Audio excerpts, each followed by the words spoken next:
La thématique que nous voulons voir maintenant, c'est l'évangélisation sans parole. Est-ce qu'on peut répéter? Certains vont dire, mais papa, s'il n'y a pas de parole, comment on peut parler de l'évangélisation? Je vais vous parler d'une évangélisation sans parole. C'est-à-dire que vous n'avez pas prêché, vous n'avez pas parlé, les gens ont vu ce qui est en vous, les gens ont entendu les paroles qui sortent de votre bouche, les gens ont vu votre caractère, sans même que vous n'ayez parlé, ils s'engagent à suivre Jésus.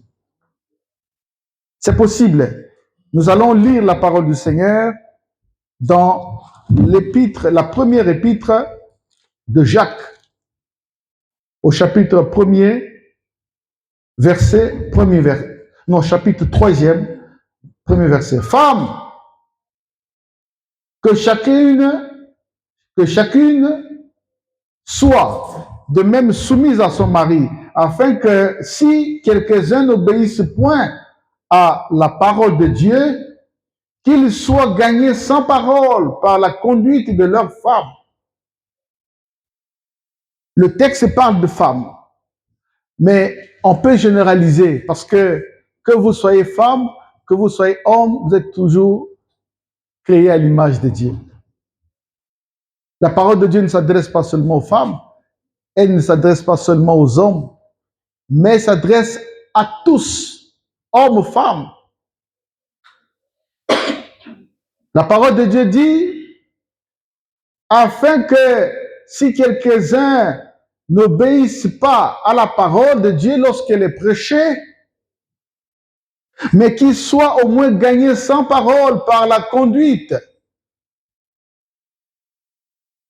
Même s'ils n'ont pas cru lorsque nous leur avons parlé, même s'ils n'ont pas cru chaque fois que vous avez crié, prêché, parlé, mais cette fois-ci, qu'ils croient parce qu'ils ont vu vos bonnes œuvres. C'est ce que nous appelons l'évangélisation sans parole. Je veux que tous les chrétiens de AFD, qu'au lieu de continuer à prêcher seulement par les paroles, prêchez aussi par la conduite, sans parole.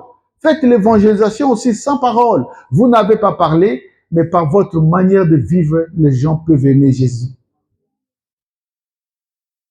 Vous n'avez pas parlé, mais par votre conduite dans le quartier, les gens ont le goût du royaume de Dieu.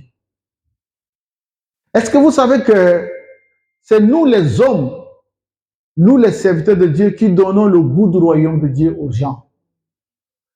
Si le christianisme meurt, ceux qui le tuent, ce sont les chrétiens eux-mêmes.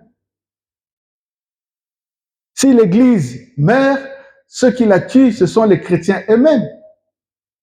Parce que les gens font attention.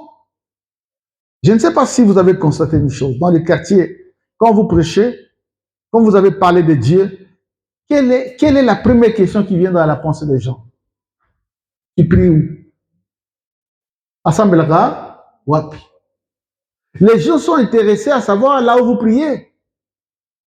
Les gens sont intéressés à connaître votre église, le nom de votre pasteur.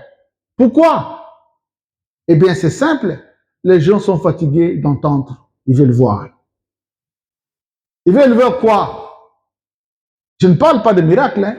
Je ne parle pas de prodiges, de signes. Ça, on en a tellement vu. Que ce soit dans ce monde ou dans l'autre monde, on en voit. Ce n'est pas les miracles qui sont les seuls signes d'authentification de l'évangile. Mais ils veulent voir la qualité de vie. Aujourd'hui, l'Église est bâtie par la qualité de la vie chrétienne. Je dis la vérité, je ne mens pas. Même si vous faites les miracles du matin au soir, mais si vous avez un mauvais témoignage, les gens ne viendront pas dans votre Église.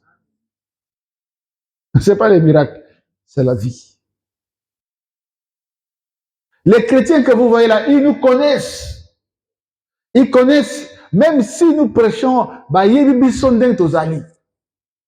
ce que vous avez Christ va passer dans le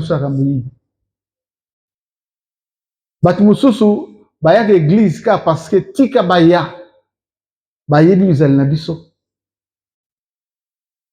ba Kristo ba va passer mususu mbongo bazaka intègre dans matière mbongo. Ils savent. J'ai réglé le problème dans une église, un conseil, disons quelque chose qui est arrivé. Pourquoi vous avez des points avec votre pasteur? Pourquoi? Mais j'ai dit, c'est banal, c'est des petites choses. Et l'un d'eux me dit, papa, il y a un contexte, il y a un arrière-plan dans tout ça.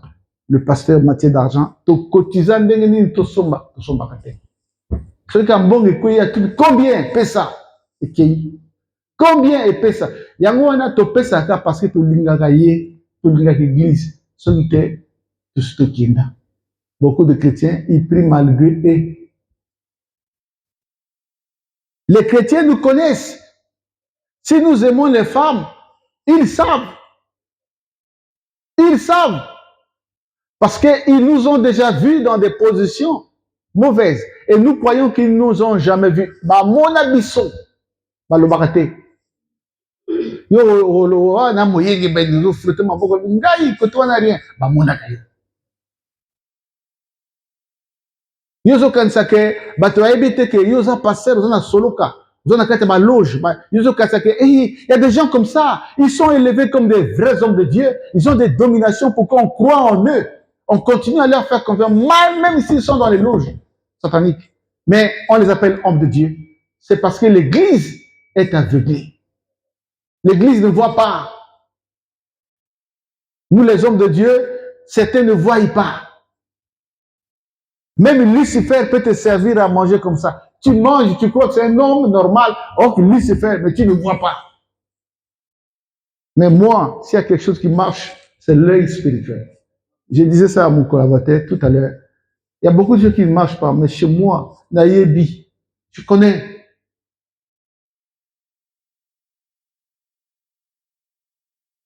On est fatigué d'écouter. Les gens sont fatigués. Ils ont écouté l'évangile de Jean. Ils ont écouté l'évangile de Matthieu. Ils ont écouté Marc. Ils ont écouté Luc. Ils ont écouté les actes des apôtres. Ils ont beaucoup écouté. Maintenant, ils sont fatigués d'écouter. Ils veulent voir. Dans ta famille, tu es tellement... Il y a des gens qui prêchent beaucoup, mais ils ont le mauvais comportement dans leur famille. Ils prêchent beaucoup. Ils ont le zèle de venir servir Dieu. Ils ont le zèle de prêcher à l'église. Ils prêchent. Mais leur vie n'est pas bonne. À la maison, ils insultent leur mari. À la maison, ils ont des querelles avec les membres de la famille. Mais ils ont du zèle pour servir Dieu. L'église n'a pas de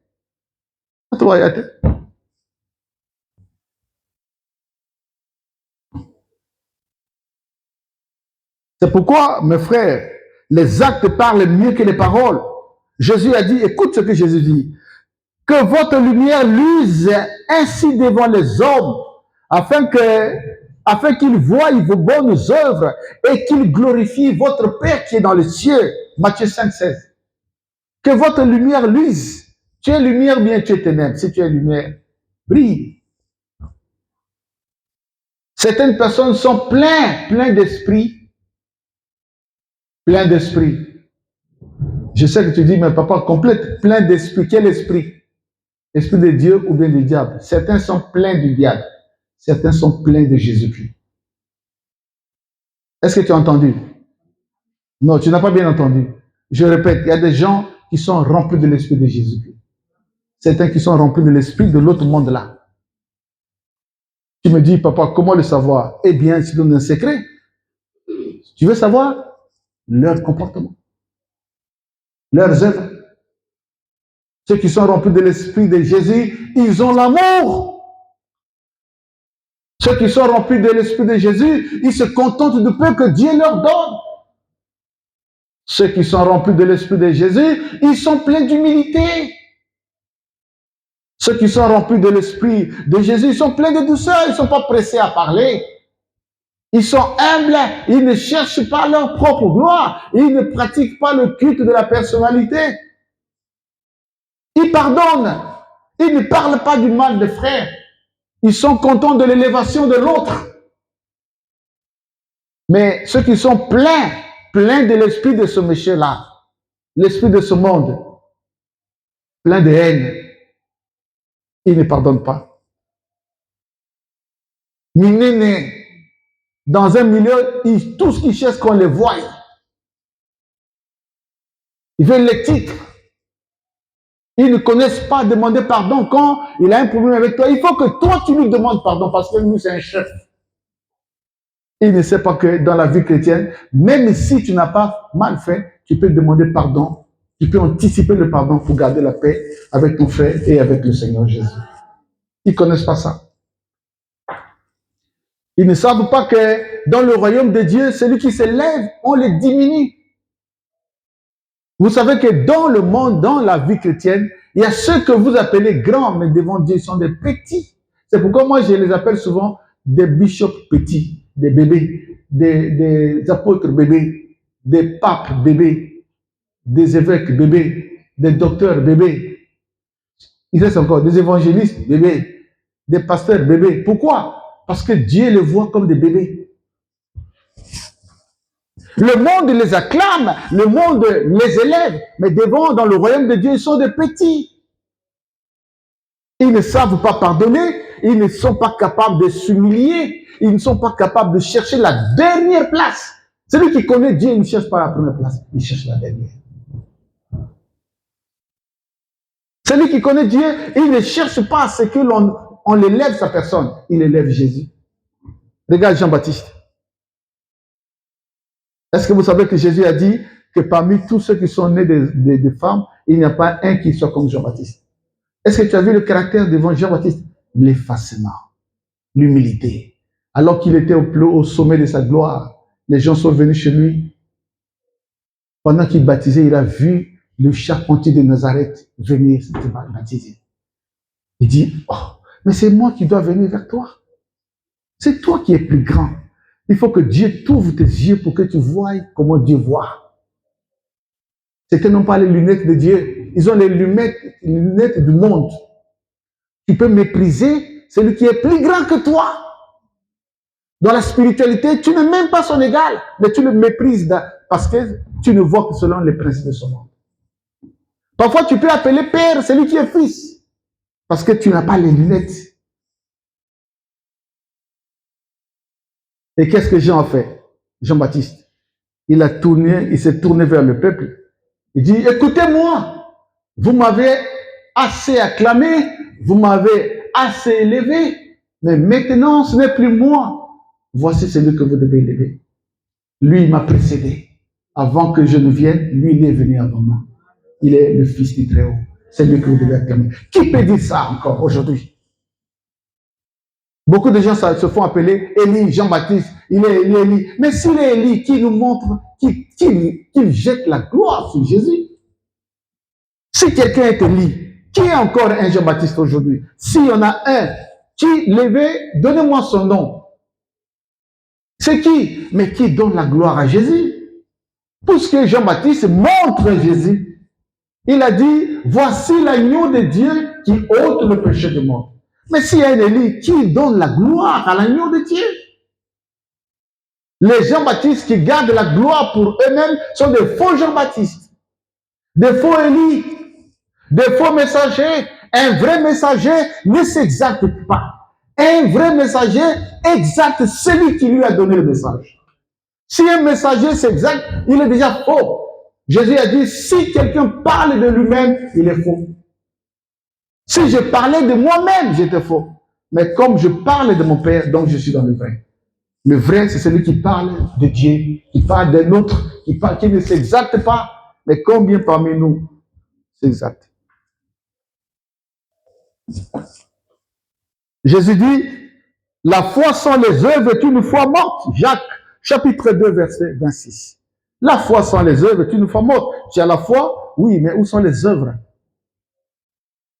Ne vous trompez pas. Parfois, quand on vous dit sauvé par la foi, c'est gratuit le salut, il faut savoir expliquer ça dans son contexte. Parce que Dieu demande les œuvres. Il dit sans la foi et sans les œuvres, la foi est morte. Ça veut dire que si tu n'as pas d'œuvre, tu n'as pas de foi, tu n'es pas sauvé. Faites vite.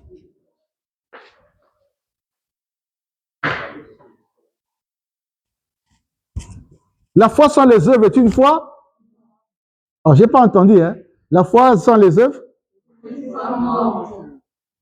Alors, qui a la foi? Ici, là. Qui a la foi? Bon, montre-moi tes œuvres. Toi, tu ne viens pas à l'église. Où sont tes œuvres? Tu viens à l'église quand il y a un anniversaire. Où sont tes œuvres?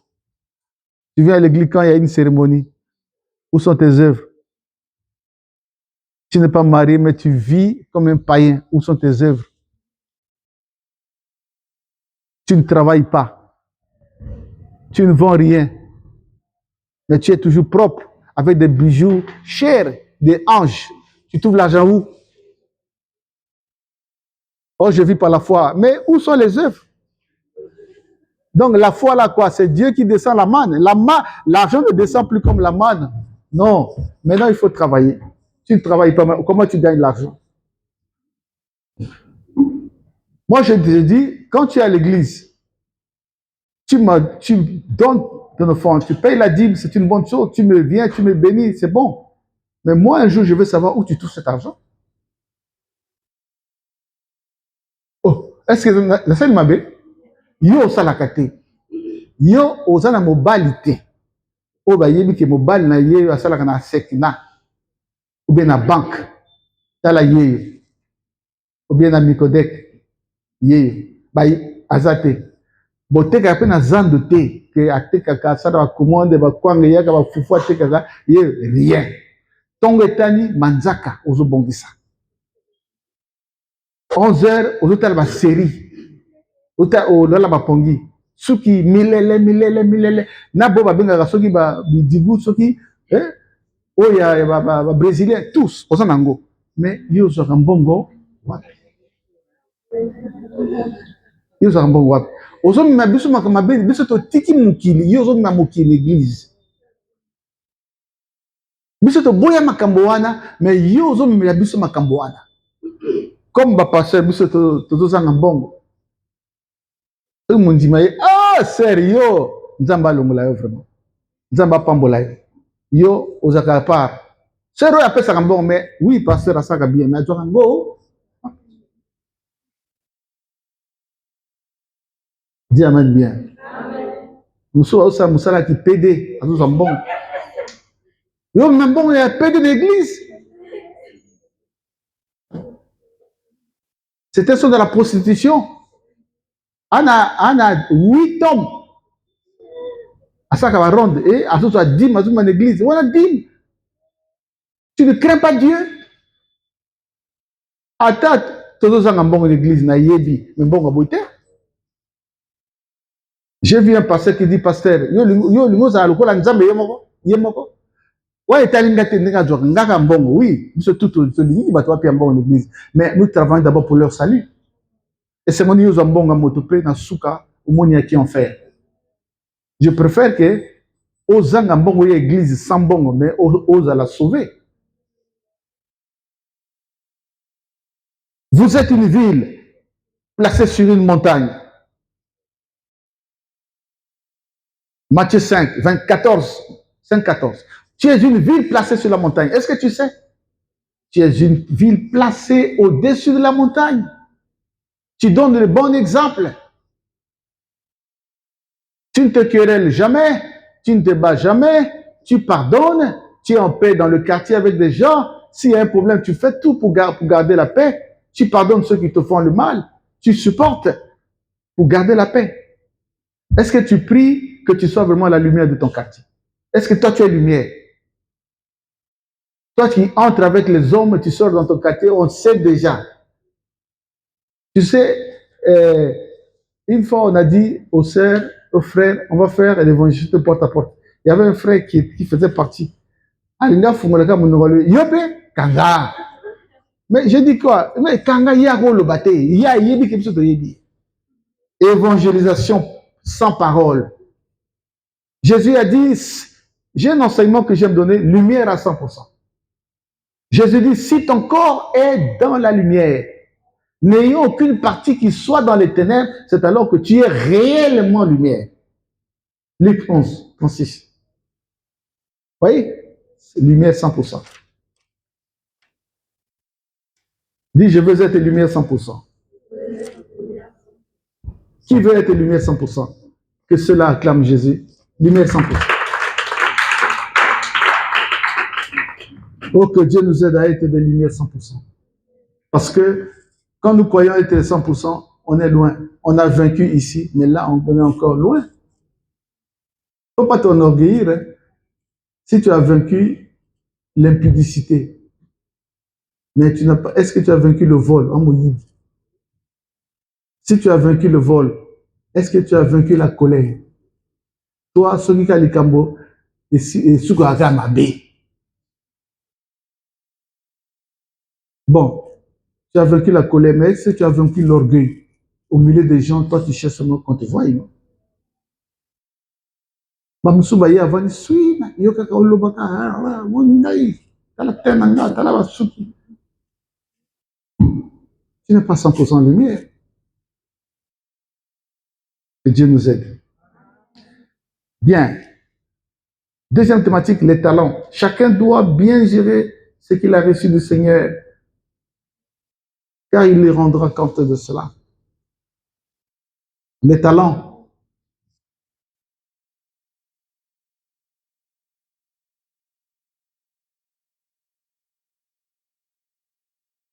Chacun doit bien gérer ce qu'il a reçu du Seigneur.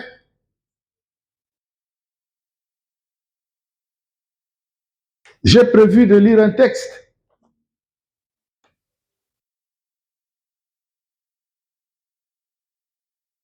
Chacun doit bien gérer ce qu'il a reçu du Seigneur, car chacun rendra des comptes.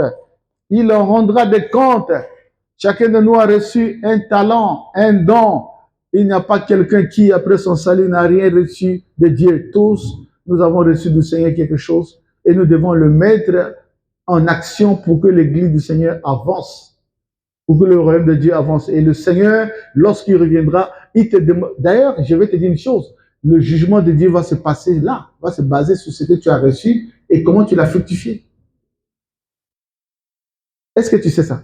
Le jugement de Dieu, ce n'est pas seulement les œuvres que tu as faites, mais c'est aussi, d'abord et avant tout, pour les serviteurs de Dieu, ce que tu as reçu du Seigneur et comment tu l'as fructifié.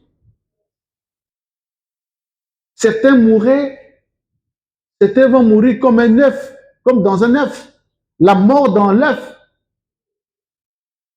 Vous savez que quand le diable veut attaquer quelqu'un, il veut qu'il meure dans l'œuf. C'est exactement ce qui s'est passé.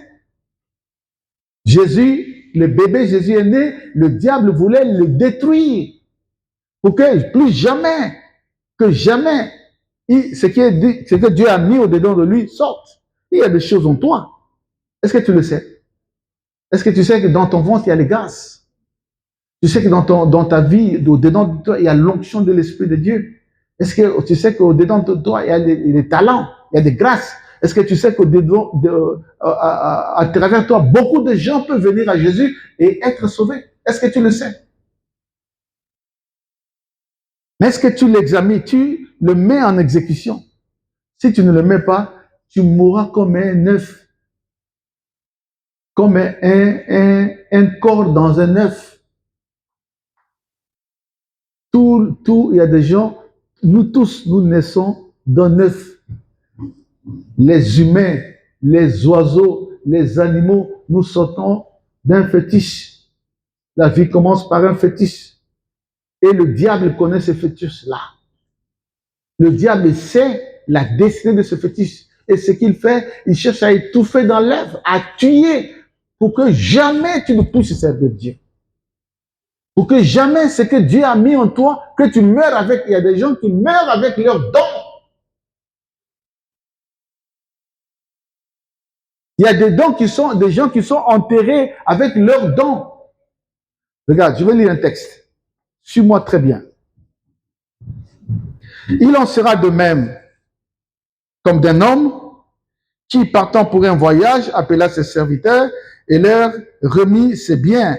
Il donna 5 talents à l'un, 2 à l'autre, et un autre 3, au troisième 3, à chacun selon sa capacité. Il partit. Celui qui avait reçu 2 talents s'approcha Parce que le maître vient demander des comptes. Maintenant, écoute ceux qui ont reçu des talents. Celui qui a reçu des talents, celui qui avait reçu des talents s'approcha ainsi et il dit, Seigneur, tu m'as remis 2 talents et voici j'en ai gagné 2 autres.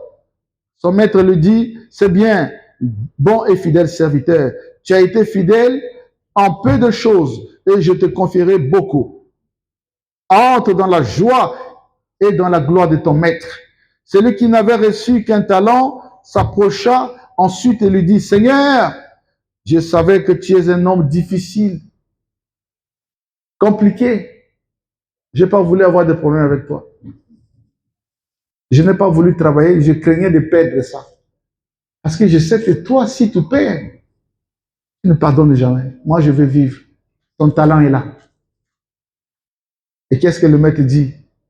Il dit, médiocre. Tu savais que j'étais mauvais. Pourquoi tu avais accepté ça?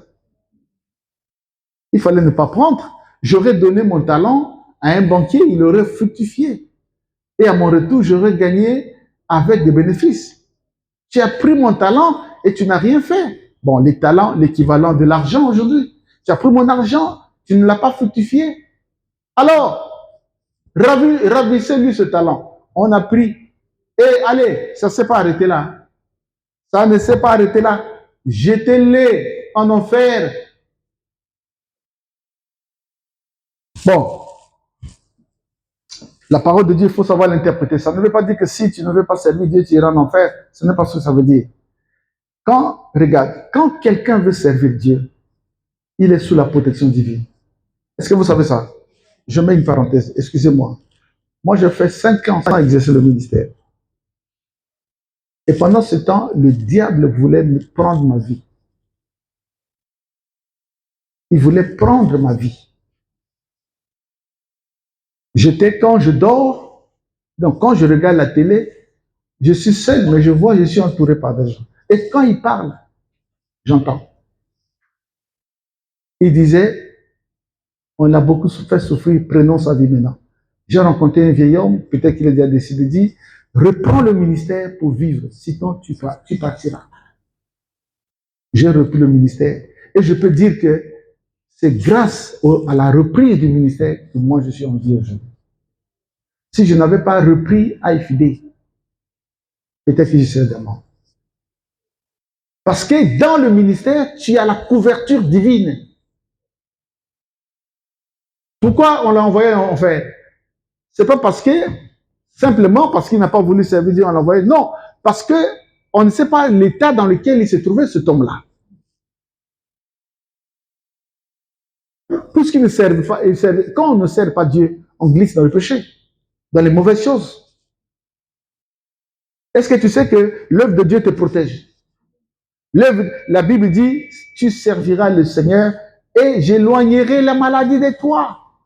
Ça ne s'arrête pas là, il y a une onction pour les serviteurs de Dieu. Dieu donne son onction pour ceux qui servent Dieu. L'onction appartient à ceux qui servent Dieu. Tu ne sers pas Dieu, tu passes ta vie, la longueur de la journée à manger le tsakavades. Pourquoi Dieu va-t-il te donner son onction? Regarde. Si tu sers bien Dieu, quand le Seigneur viendra, il te trouvera debout en train de le servir. Tu auras toujours la force de marcher avec le Seigneur. Voilà pourquoi on s'accroche à l'œuvre du Seigneur. Si tu es intercesseur, tout le temps tu as l'intercession. Tu chantes, tout le temps tu chantes pour le Seigneur. Tu as l'évangélisation, tout le temps tu as le gagneur d'âme. Ça te maintient dans la présence de Dieu. Tu as une onction autour de toi. Ça te protège. Nous, nos pères, quand ils nous prêchaient l'évangile, ils disaient que l'œuvre de Dieu protège la vie chrétienne. Parce que tu sais que les gens m'observent. Je dois donner le bon exemple. Tu sais que j'ai des jeunes ici. Regarde, les jeunes qui servent Dieu avec moi. Vous croyez que si il n'y avait pas l'œuvre du Seigneur, ils seraient ce qu'ils sont? Oromona oyo basi 8. Oromona oyo vinaye ekeboye. Mais pourquoi ils ne sont pas comme ça? Parce qu'ils savent que je sers Dieu. J'ai un peuple derrière moi. Je dois donner le bon exemple. C'est pourquoi il y a des comptes à rendre. La grâce que tu as reçue du Seigneur, tu dois l'exprimer. Tu dois servir le Seigneur parce que c'est le seul moyen de garder la flamme de l'Esprit autour de toi. Tu dois servir le Seigneur, c'est le seul moyen d'exprimer la grâce. Il y a une grâce en toi. Le Seigneur veut que tu fructifies cette grâce. Il t'a donné deux, le Seigneur veut qu'à son retour, qu'il te voie avec toi. Il t'a donné un, le Seigneur veut qu'à ton retour, qu'il voie quatre. Mais si tu dis, ah, moi je n'ai pas de problème, hein, moi je ne veux pas, quand je me mets à servir Dieu à l'église là, ça va créer encore des problèmes. Ah, gars, il y a un problème, l'église n'a vendu, n'a eu qui parole de Dieu n'a qu'un engagé. Mais, bah, qui m'a dit, quand il s'est qui m'a pas problème, qui m'a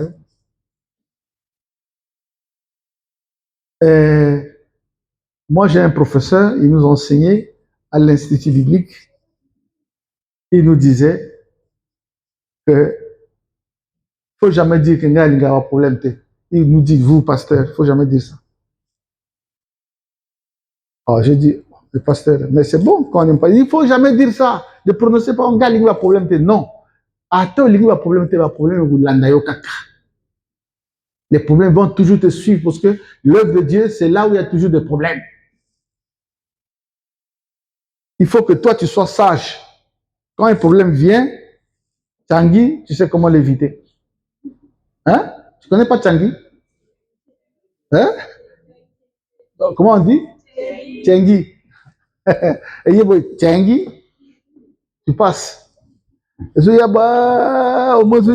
Tanguy, il faut savoir éviter les problèmes. Je donne un exemple. Tu sais qu'à l'église, il y a des frères qui parlent beaucoup, tu sais ça? Hein? Ils ne travaillent pas, mais ils parlent. Moi, ceux qui parlent, je n'aime pas servir Dieu avec eux.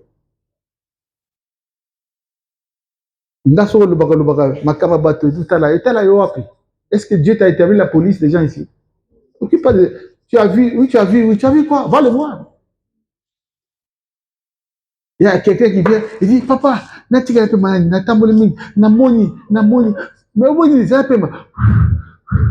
vu, papa, j'ai vu ça.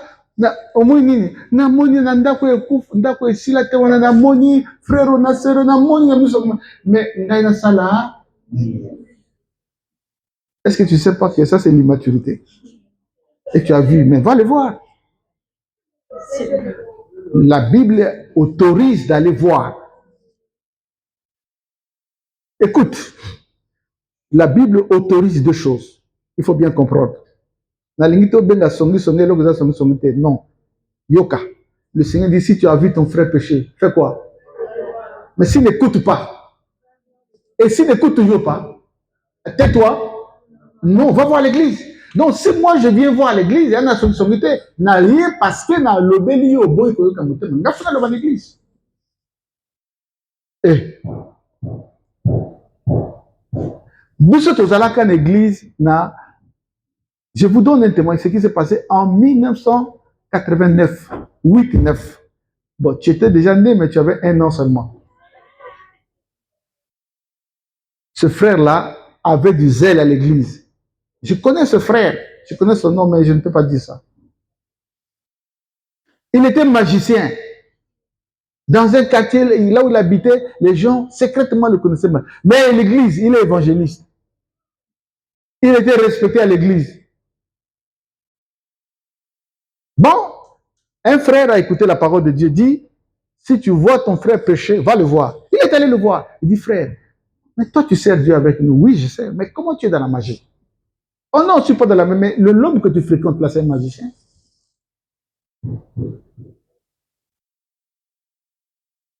Oh non, je viens seulement...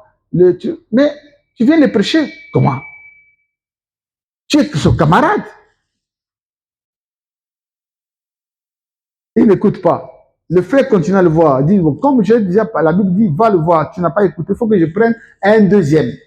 Il a vu un deuxième. Ils sont allés. Le frère ne se répond pas. Oh, on l'a amené à l'église. On a amené le dossier à l'église, frère.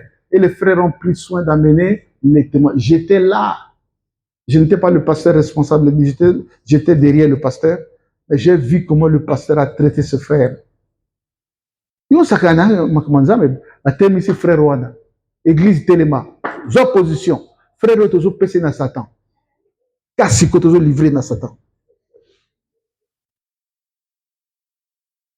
to telemi to béni Satan Satan vient prends ce frère. Oh, mais église sali boy frère yo vivre te. Je ne sais pas s'il est mort ou quoi, je ne l'ai plus jamais. Je pense qu'il est décédé parce que je ne le vois plus jamais. Mais comment toi tu peux servir Dieu, tu es en même temps avec les magiciens? Il y a des gens qui servent, comme l'église ne connaît pas la vie privée des gens, azo sakana na quartier na vraiment. Azo zia pula. Et quand il vient à l'église, il fait la modération, il intercède, les gens disent, voici la puissance de Dieu appelée la grande, or qu'il est dans les choses mauvaises. Bah, la Bible nous autorise de venir te voir. Et si tu n'écoutes pas, la Bible nous autorise de voir un deuxième. Et si tu n'écoutes toujours pas, la Bible m'autorise d'aller voir l'église. Oh non, ça me. Ça, c'est pas Songi. Ça, c'est la Bible. Le Seigneur autorise de venir accuser un frère à l'église, mais à condition que tu l'aies vu combien de fois? Non, combien de fois? Il faut le voir. Il y a une monité. Tu ne l'as pas encore vu. Donc, ne viens pas à l'église.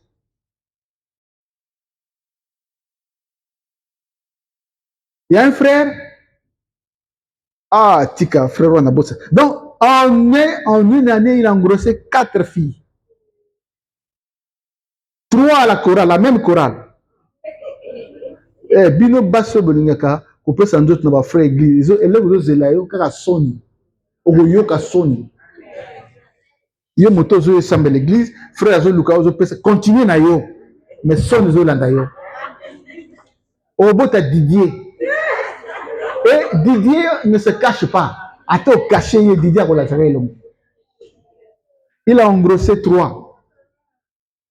Donc, d'abord, 1. On m'a parlé, j'ai dit, frère, pourquoi, oh, papa, j'ai dit, bon, comment faire, comment gérer ce problème? Ah, papa, tu as fini le premier? J'ai dit, oui, j'ai fini. Il y a un problème, oui, il y a un deuxième. Ah, j'ai dit, frère, tu as dit, papa, au limite, c'est quelqu'un. Et pendant que je parle, papa, il y a un troisième. J'ai dit, mes frères. Après, quand j'ai fini le troisième, dans les quartiers aussi, on l'a en gros, j'étais obligé de l'excommunier. Je l'ai excommunié en 1990, je crois. Mais Dieu est grand. Je l'ai excommunié en 90. Et en 2004, ici, dans ma maison là, j'ai des voisines qui viennent, me parlent d'une église. Ils disent, papa, yo bota mwana moko akuma apôtre munene ngabi non, ngana mwana apôtre te. Abi oui. Maintenant mwana. Abi azo ka soni ko okutala yo parce que yo bengana kaye. On a qui l'apôtre. Natala bonne. Hein? Yo 4. Au comment apôtre? Depuis il dit papa, depuis là au salanga boye, pesanga mawana kina lukanzambe. Tu vois l'importance de la sanction. Quand tu n'es pas sanctionné, si tu vois quelqu'un refuser la sanction, tu sais que tu as mal fait. On t'a sanctionné et tu vas. Il est parti à Kenda. J'ai dit, bon, 4 ans, le papa, pour rappeler notre soin, ce soir. 4. Il dit, bazali. À comment dans les bacs à l'église.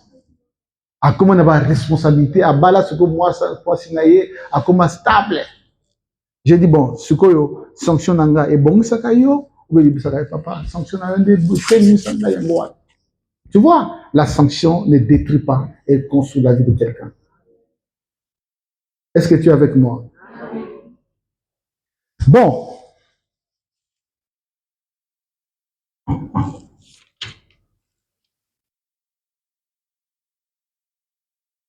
Qui veut mourir dans l'œuf? Bon, qui ne veut pas mourir dans l'œuf? Qui ne veut pas mourir dans l'œuf? Lève la main. Par la foi, lève la main. Bon, acclame Jésus. Et tu dis, je ne veux pas mourir dans l'œuf au nom de Jésus. Je ne veux pas mourir dans l'œuf au nom de Jésus. Je ne veux pas mourir dans l'œuf au nom de Jésus. Allez, commence à prier un peu. Prends un peu de temps pour prier. Dis, je ne mourrai pas dans l'œuf. J'accomplirai la grâce, j'accomplirai la tâche que Dieu m'a donnée. Je ne mourrai pas dans l'œuf. La grâce que Dieu a mise en moi va s'extraire, va sortir, va s'éclore. Je ne mourrai pas dans l'œuf. La grâce que Dieu m'a donnée, je dois l'exercer, je dois la multiplier. Je dois servir le Seigneur. À travers moi, des gens doivent connaître Jésus. À travers moi, des gens doivent entrer dans le royaume de Dieu. À travers moi, les gens doivent confesser Jésus-Christ. Alléluia.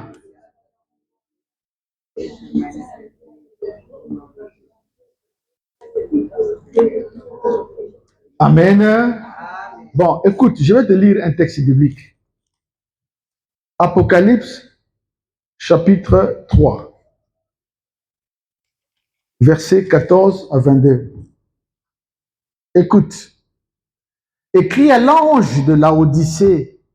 Laodicée, c'est le nom d'une église locale. Il n'y a rien de prophétique là. C'est le nom d'une église locale, d'une ville. Voici ce que dit l'ange à l'église de Laodicée. Voici ce que dit l'Amen, le témoin fidèle et véritable, le prince, le principe, le véritable, le prince de la création. Il y a une erreur. Ah, c'est la première fois que je vois l'erreur dans la Bible. Erreur d'imprimerie. Au lieu de dire le prince, ils ont écrit le principe. Et ça, c'est l'imprimerie. Ça, c'est pas l'inspiration. Ça, c'est là où c'était imprimé. Alors, je connais tes œuvres. Je sais que tu n'es ni froid ni bouillant. Puisses-tu être froid ou bouillant? Ainsi, parce que tu n'es ni tiède, non, parce que tu es tiède, et que tu n'es ni froid, ni chaud, ni bouillant, je te vomirai de ma bouche. Parce que tu dis, je suis riche, je me suis enrichi, et je n'ai besoin de rien, et parce que tu ne sais pas que tu es malheureux, misérable, pauvre, aveugle, nu, je te conseille d'acheter de moi l'or éprouvé par le feu, afin que tu deviennes riche, et tes vêtements blancs, afin que tu sois vêtu, et que la honte, de la nudité ne puisse pas. Voici, je me tiens à la porte et je frappe. Si quelqu'un en ouvre la porte, si quelqu'un entend ma voix, ouvre la porte, j'entrerai chez lui, je souperai avec lui et lui avec moi. Celui qui vaincra, je ferai de lui. Non, celui qui vaincra, je ferai asseoir dans la maison la maison sur mon trône. Et comme moi j'ai vaincu, je me suis assis avec mon Père qui est sur le trône. Problème des yeux. Il faut que je trouve une lunette.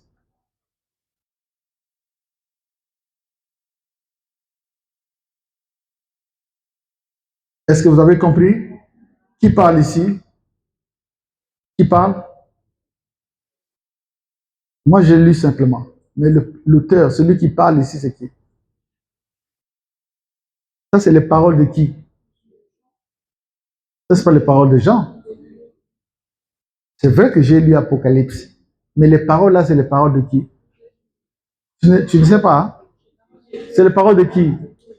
Paroles de Jésus. Mais rapportées par qui? Par l'apôtre Jean. Il dit, souviens-toi d'où tu es tombé. Parce que je ne trouve ni chaud, ni froid. Il y a des gens qui sont ni chauds, ni froids. Tu dis que tu es chrétien, mais tu n'es pas influent. L'église grandit par l'influence des membres de cette église. L'église grandit par la forte, ça c'est ce que dit le docteur T.L. Osborne. Il dit l'Église grandit par la force de l'action personnelle des gagnants d'âme. L'Église grandit lorsque les membres de cette Église sont capables de témoigner leur foi et d'amener les âmes perdues vers le Seigneur. Mais tout cela n'est pas possible si tu n'es ni chaud ni froid. Cette position-là, ni chaud ni froid, Jésus n'aime pas ça. Ou tu es froid, ça se comprend. Ou tu es chaud, ça se comprend. Mais ni chaud ni froid, on a pas de dos. Tu es tiède. Ou tu es froid, ou tu es chaud. Ou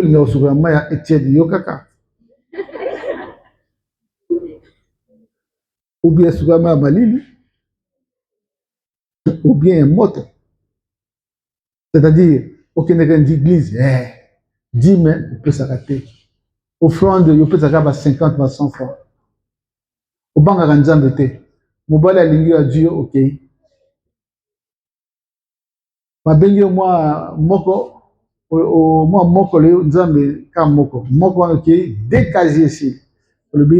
Ça, c'est comme un frère, quand on l'a invité, dit, Namela Kala. Mesdames, mes canani. Adina Senga Bolimi Savon.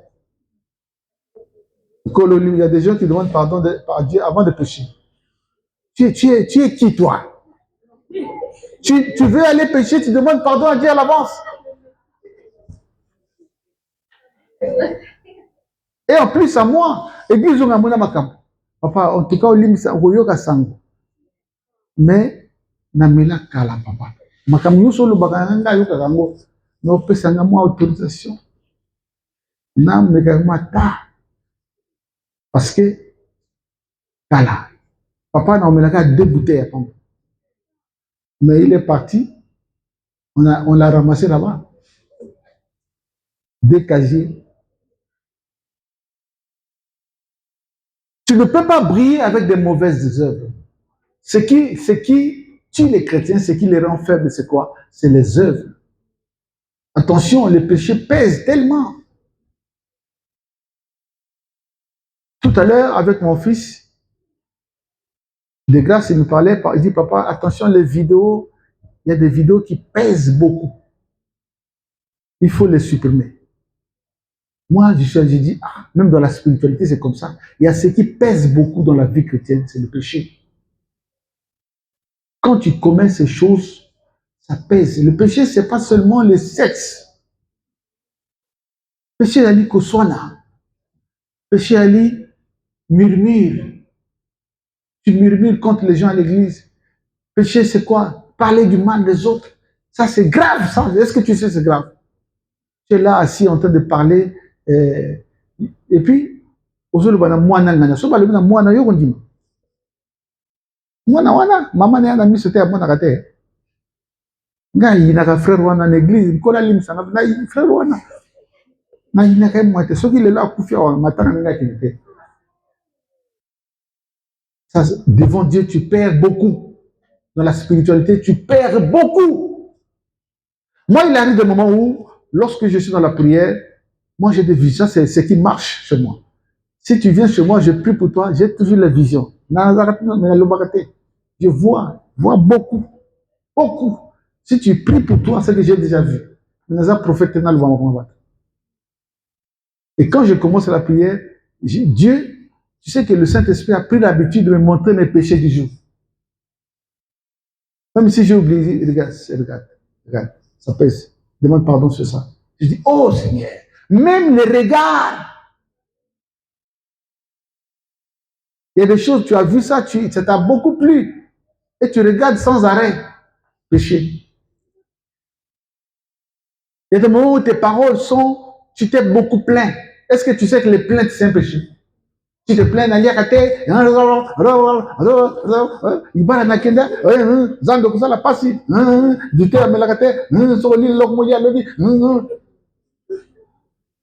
est-ce que tu sais que ça pèse? Ça te diminue dans la spiritualité. Se quereller Avec surtout ça, que soit là, ça te diminue. Dans la spiritualité, tu perds l'onction, tu perds. Et quelqu'un te prend, il te monte sur le lit, c'est pas ton mari, il fait de toi ce qu'il veut, tu perds. Tu perds beaucoup. Dis amen bien. L'argent de truie, tu dois de l'argent, tu as l'argent pour payer, mais tu ne payes pas la dette. Et lui se plaint. Tu perds. Ça fait longtemps que Dieu t'a donné l'argent pour payer tes dettes. Tu n'as pas payé. Ah, c'est quatre. Tu dois, non? Qui doit ici, là? Qui doit de l'argent à quelqu'un? Ici, là, tout le monde a des dettes. Oui. Hein? Oui ou non? Ah. Certains ont des dettes de 500, d'autres 1000 francs, d'autres 10 000, d'autres 50, d'autres 100 000, d'autres 1 million. Mais est-ce que tu sais que Dieu t'a déjà donné l'argent pour payer ça? Tu ne payes pas. Hein? Dieu va te donner un autre péché qui pèse. Tu veux? Tu es prêt? Un autre péché qui pèse. Hein? Est-ce que tu es prêt? Tu ne peux pas faire la paix avec ton frère. Ça pèse.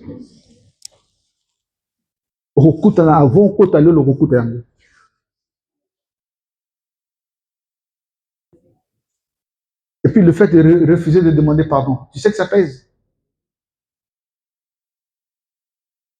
Jésus, le Fils de Dieu, a demandé pardon pour ceux qui l'ont crucifié, n'est-ce pas? Mais toi, tu ne veux pas demander pardon à Dieu pour ceux qui te font du mal. Pardonnez-les. Tu ne lis pas. Dieu nous aide. Il y a des choses où on te fait, pour pardonner là, tu as des problèmes. Mais il faut vaincre ça au nom de Jésus. Relève-toi. Qu'est-ce qui te pèse? Qu'est-ce qui te tire vers le bas? Où est-ce que au Kangama Wapi, soit libéré au nom de Jésus? Retraite, il faut la libérer au nom puissant de Jésus. Sois délivré de tes chaînes. Tu es enfermé par quelle chaîne? Sois délivré de ces chaînes au nom de Jésus. Je te parle en tant que ton Père spirituel. Sois délivré de ces chaînes. Là où tu es collé, alors sois délivré au nom de Jésus. Que ces chaînes soient brisées. Les chaînes du péché, ça doit être brisé au nom puissant de Jésus. Sois délivré. Je ne peux pas bâtir l'église avec des chaînes du mensonge, des chaînes du péché. Il y a certains qui sont dans les chaînes, toujours des femmes de truie, des maris de truie, chaînes.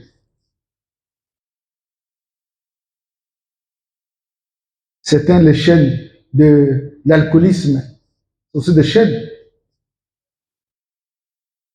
Tu sais ça? D'autres chaînes de colère. Toujours, yo, ma soeur, s'il a raté. Crac, c'est que il y a des gens qui s'énervent chaque semaine. Non, je dis même chaque jour même. Une fois, on appelle ça Kabano. Oui. Chaque jour, tu t'énerves. Ça ne va pas. Bandika, pas déjà. Attention, tu resteras célibataire. Quel homme qui va accepter que tu t'énerves chaque jour comme ça? Tu es malade. C'est une chaîne. Et puis, chaîne Moussoupe, non, Natikaka, non, le chaîne Moussou, hein. Chaîne Moussou, au voit na moké aux anamoté. Contentement. Moi, regarde, c'est parce qu'on est dans les médias, je ne peux pas vous dire beaucoup plus. S'il n'y avait pas la chose de grâce là, j'allais vous dire certaines choses. Il y a des gens qui sont trop dépendants de l'argent. Trop dépendants.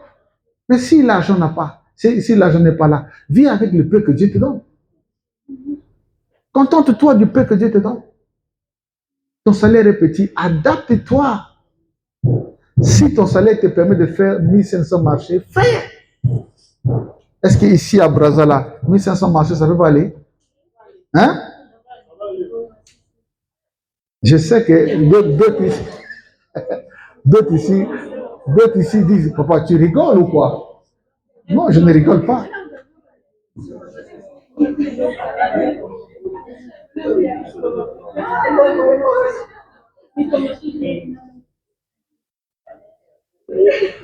Sois libéré.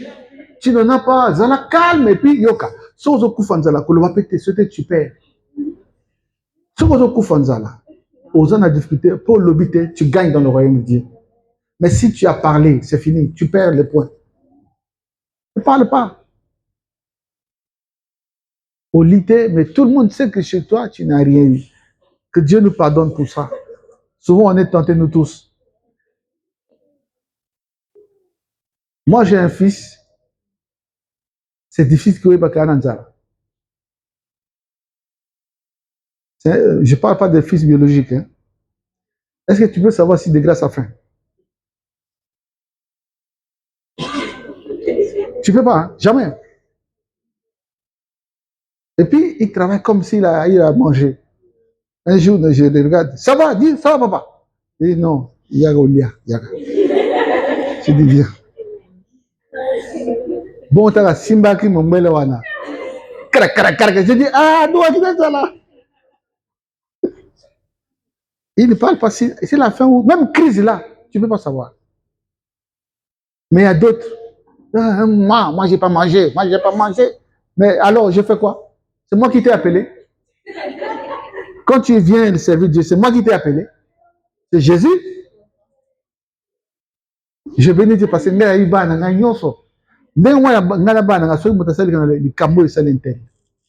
le connais déjà très bien.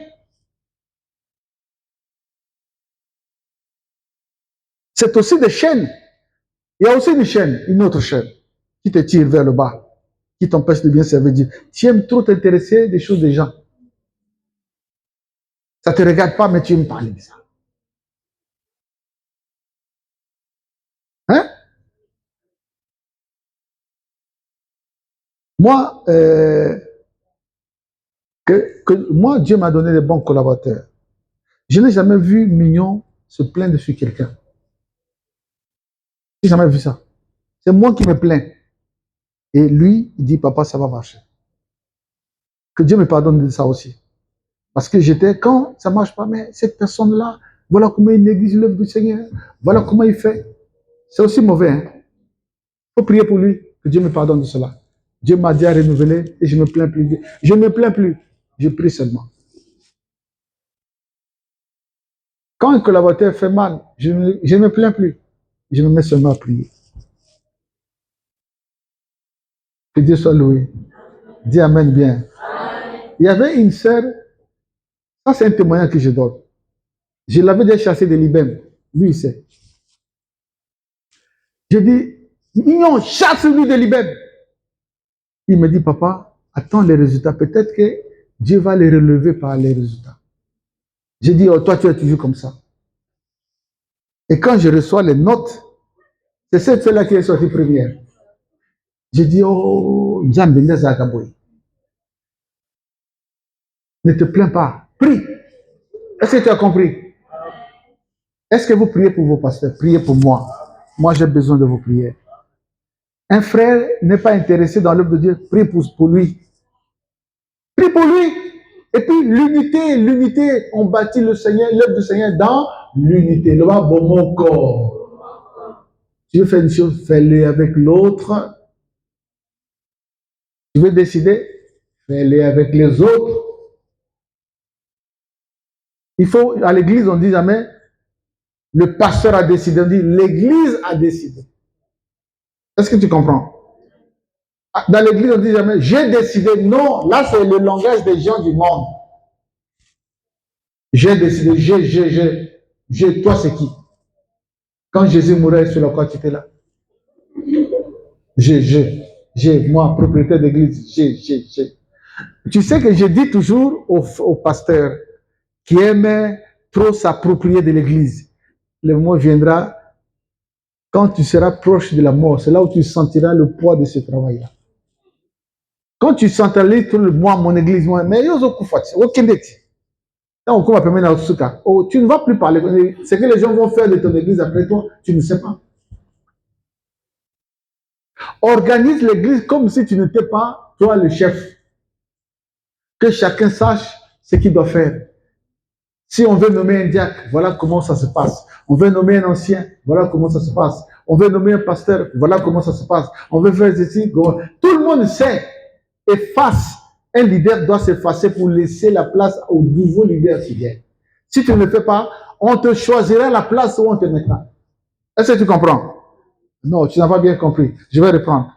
Un leader doit travailler de faire telle sorte que demain, il prévoit ceux qui vont le remplacer. Ceux qui vont travailler à sa place. Si tu ne le fais pas, c'est eux qui vont te choisir une place. Et là, tu vas ramasser toutes les humiliations du monde. Il y a des gens qui croient qu'ils sont éternels. S'il est leader d'une église, il croit que jusqu'au retour du Seigneur, ce sera toujours lui. Jusque même dans le paradis, ce sera toujours lui. Tu te trompes. Organise les choses. Hier, j'ai entendu, on m'a envoyé une vidéo.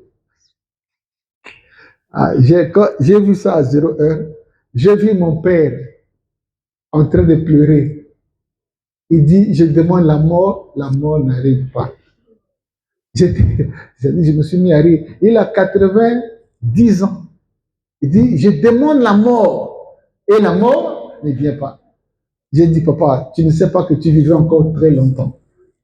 Ça, le Seigneur me l'a dit. Mais quand nous travaillons, n'oublie pas que le temps passe. C'est comme les jeunes filles qui sont belles, c'est là. Le miroir te trompe. L'autre à l'autre tourner, nazala café, hein. Au tourner, nazala café, hein. Aux autres boss n'étaient, Jésus Kende. Moi, le jour où j'ai eu 50 ans, j'ai dit, déjà. Mais oui, le monde avance. Je n'ai pas dit que j'ai 50 ans, j'ai dit bien plus, hein. Le temps avance. Tu es leader, sache qu'il faut que tu prépares. Les jours passent. Tu es jeune fille, il faut que tu saches, il y a des jeunes filles qui toquent na bango et bandaka bomwana. Banda baso baka qui toquent et bibi banda bomwana wana, qui toquent en école à minité et aussi là. Banda baso pe mususu, jeunesse taille à qui toque côté. Mais tant que mazo kola, tout ça d'autre là qui dit, à tout là qui toque au maison. Mais ezala ndenge ezande mususu ezo kende. Il faut te positionner. Il faut penser à être déjà dans un couple, dans un mariage.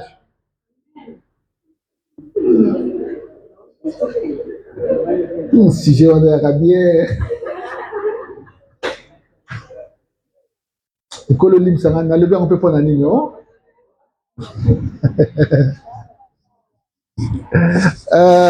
C'est un sujet qui intéresse beaucoup de gens. Que Dieu soit loué.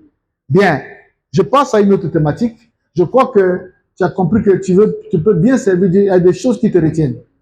Ces choses-là, je les ai brisées déjà au nom de Jésus. Et je crois que Dieu t'a libéré. Alors maintenant, reprenons à servir le Seigneur. Je lance l'appel à la racine. Je lance l'appel à la vie éternelle. Je lance l'appel à la Galilée. J'ai vu un responsable de la Galilée ici. Je lance l'appel à la nouvelle naissance. Je lance l'appel à la sainteté. Je lance l'appel à Wesso, que chacun se mette à travailler. Je crois que la prière que j'ai faite ici, les anges de Dieu ont entendu, Dieu a entendu, le Saint-Esprit a entendu, Jésus-Christ a entendu et m'a exaucé.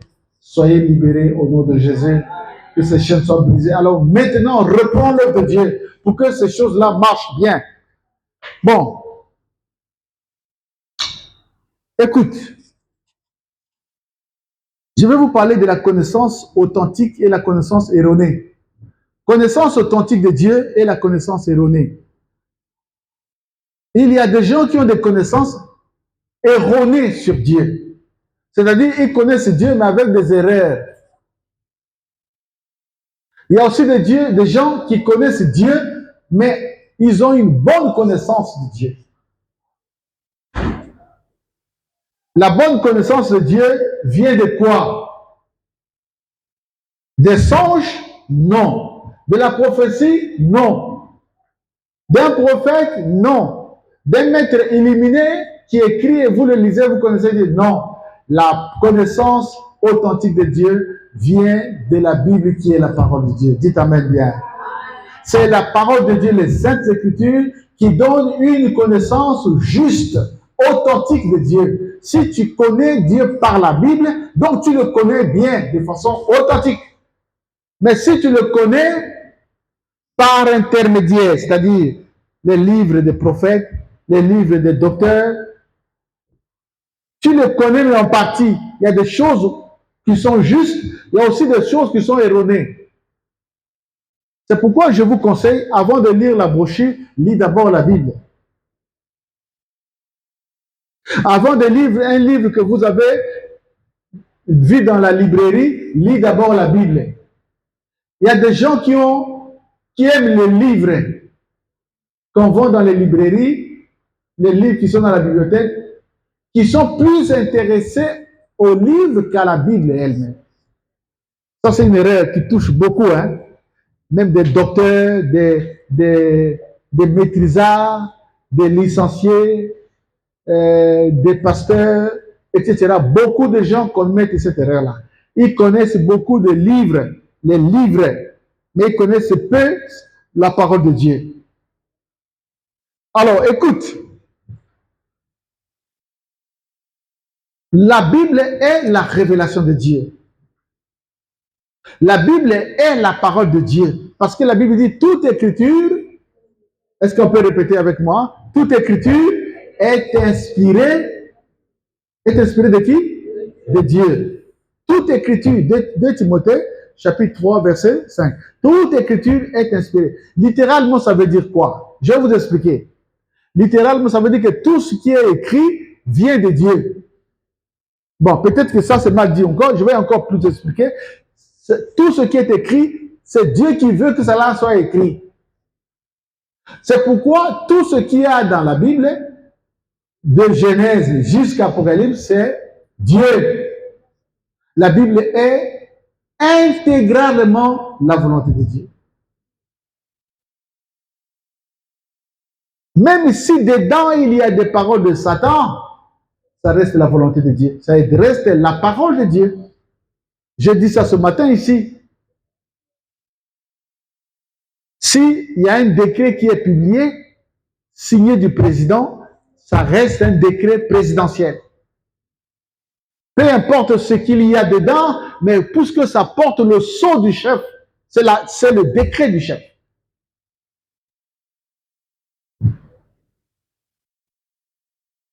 Vous croyez que tout ce qui existe dans les lois, dans les arrêtés, dans les décrets, tout se plaît à tout le monde? Non. Vous n'avez jamais vu des gens qui se lèvent, qui se révoltent contre une loi, contre un arrêté, contre une autre service? Ça se passe. Mais ce n'est pas parce que les gens se sont révoltés que le décret ne sera plus le décret du chef. Ce n'est pas parce qu'un arrêté est publié et que dedans ça ne te plaît pas, ce ne sera plus l'arrêté. L'arrêté est l'arrêté du ministre. Le ministre, avant de le publier, il l'a lu, il a approuvé et il a dit publier. La Bible, c'est un décret approuvé par le chef lui-même, par le Dieu Tout-Puissant, le Créateur. Vous croyez que la Bible, là, avant de terminer, Dieu ne savait pas tout ce qu'il y a dedans? Le Saint-Esprit connaît toutes les lettres qui sont dans la Bible. Mais pourquoi il a laissé partir? Pourquoi il a laissé se publier? La Bible compte 66 livres. L'Ancien Testament compte 39 livres. Le Nouveau Testament, 27. La Bible entière compte environ 25 000 versets. 25 000 versets. Et le Saint-Esprit connaît tous ces versets-là. Et pourquoi l'a-t-il publié? Moi, je vous pose la question, parce qu'il y a des gens qui disent la Bible n'est pas la parole de Dieu, la Bible contient la parole de Dieu. C'est faux, cette déclaration vient de l'enfer. Ça vient de Lucifer, ça vient des anges déchus, dont le rôle est de diminuer la place de la Bible. Moi, je vous dis, quel est le roi qui va accepter que lorsqu'il a publié une loi, que vous disiez que la loi contient la parole du roi et d'autres non. Ce n'est pas donc la loi du roi, c'est la loi du roi. Qu'il y ait des paroles qui sont bonnes ou pas, le roi a connu ces paroles, il les a approuvées et il les a publiées. Il faut respecter cette loi. Quand tu nies une loi, on peut t'arrêter. Certains disaient non, on n'a pas nié la Bible comme étant la parole, on croit, mais on dit simplement que la Bible, contient la parole de Dieu, mais ce n'est pas la parole. Ça, c'est une déclaration diabolique. Celui qui dit des choses comme ça, il ne connaît pas les principes de l'administration. Je ne sais pas s'il connaît l'administration. En matière d'administration, qui incombe la responsabilité d'un décret, d'une note?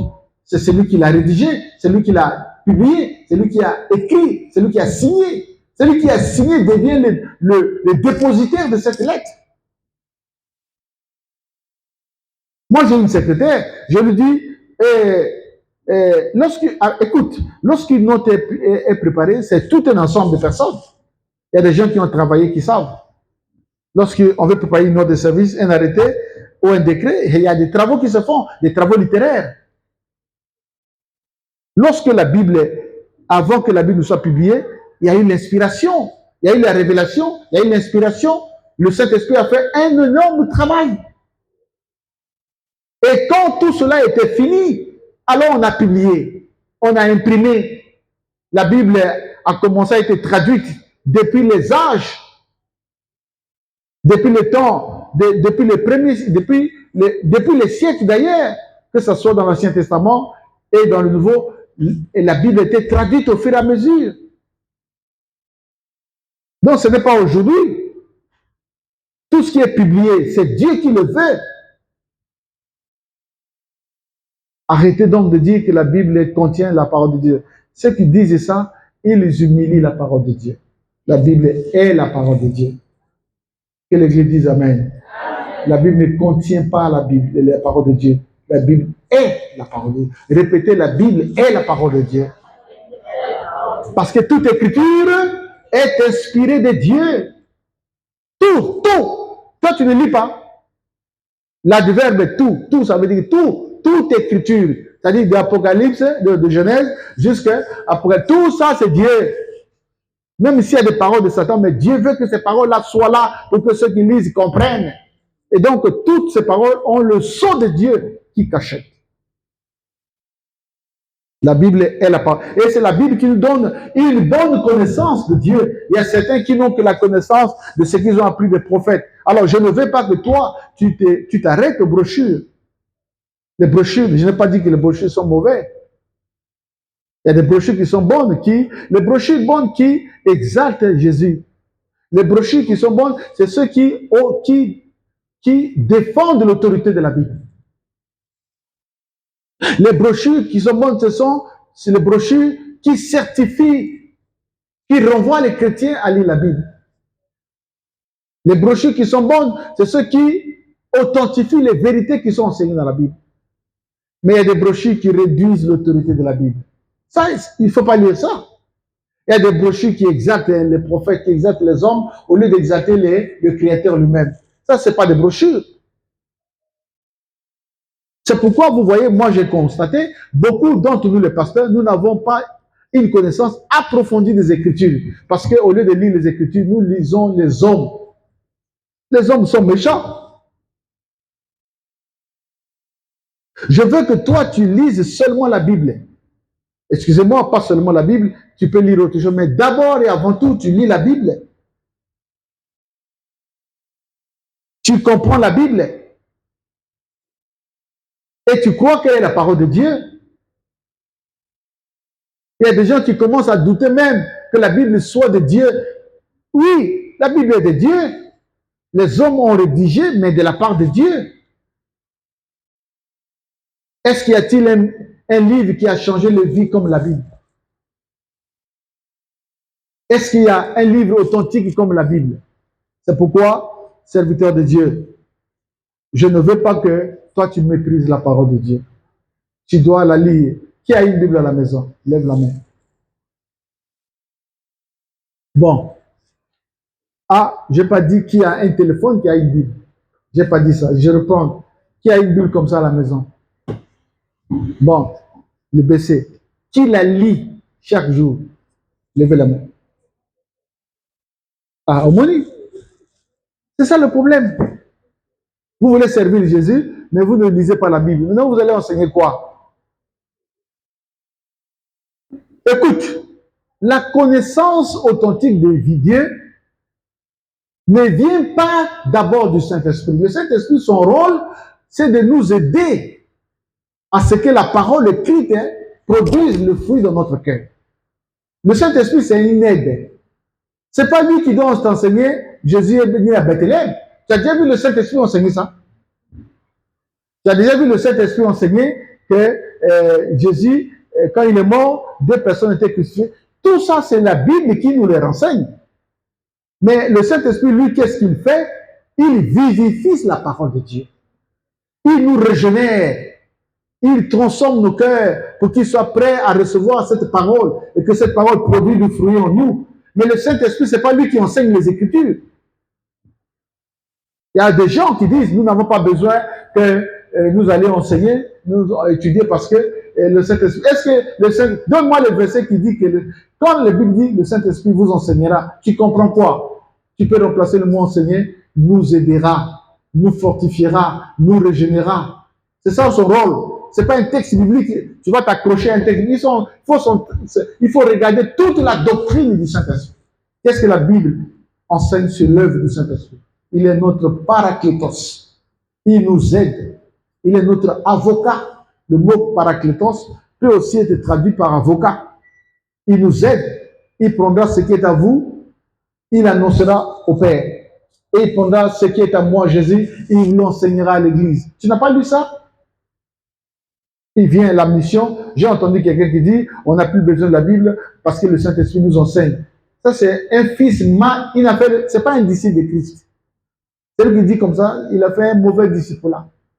Il y a des gens qui ont fait un mauvais disciple-là. Le Saint-Esprit nous renouvelle. Mais nous devons, et il y a une relation indissociable entre les Écritures saintes et le Saint-Esprit. Puisque c'est le Saint-Esprit qui nous a donné ces Écritures-là. Ça vient de lui. Mais comment on peut les dissocier? Chaque fois que nous terminons de lire, de prier, et quand on se relève des genoux, on doit aller vite ouvrir la parole de Dieu, lire. Parce que le Saint-Esprit et la parole de Dieu sont ensemble. Nous sommes dans un christianisme aujourd'hui où les gens commencent à tourner le dos à la parole de Dieu pour ouvrir les portes aux dons spirituels sans itinéraire.